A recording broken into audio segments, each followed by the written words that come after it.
Hello guys ဒီနေ့မှာတော့ကျွန်တော် Block Fruit Player ရဲ့အကြောင်းကိုနည်းနည်းလေးပြောပြပေးမယ်။ဒါတွေပြောပြလို့ကျွန်တော်ဆရာကြီးလည်းမဟုတ်ပါဘူးတကယ်လေ့လာနေသေးပါ။ Fruit Player ကိုအကျဉ်းမြင့်ရာ9မျိုးခွဲခြားနိုင်ပါတယ်။နံပါတ် Player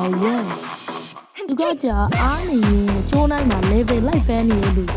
အဲ့ဒါမမှတ်သေးလို့လည်းမဟုတ်ပါဘူး။မတ်ပြီးသားကိုအဲ့ကျိုးနိုင်မှာ NPC တွေကိုတိုက်ရရင်ဖိလီကိုသူတို့ကကြိုက်တာပါ။ Player 2ဒီကကြာကျွန်တော်ခုနပြောသွားတယ်တူတူပါပဲဘာကွဲသွားလို့ဆိုတော့ပတ်စံနဲ့လဲပေးပါပဲဟုတ်ပါတယ်သူတို့ကအားနေပတ်စံတွေပြီးလိုက်ဖမ်းနေရပါရလာတဲ့ပတ်စံတွေကိုသူတို့ကချမှာပဲတော့တော့လှူနေရပါ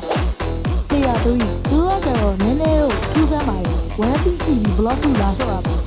တို့ကလည်းအစမ်းကြီးပါအားနေဒီမော်ဒယ်ကြီးဝယ်ပြီးပြင်လေမှာစီးပြီးလိုက်ဖမ်းနေရပါ player 4သူကတော့ကျွန်းနေပါရှိတယ်ဘော့တွေတက်ပြီး item တွေ weapon တွေရှာဖွေရလူပါဟောလေအဲ့အဖွဲထဲမှာပါပါတယ်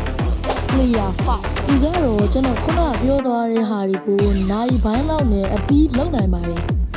အဲ့ဒါဘလို့ player မျိုးလဲဗျတီးရဲ့လူကိုကျွန်တော် fruit လက်ဆောင်လေးပေးပါမယ်ဖြည့်ခဲ့ကြပါဦး see you guys bye bye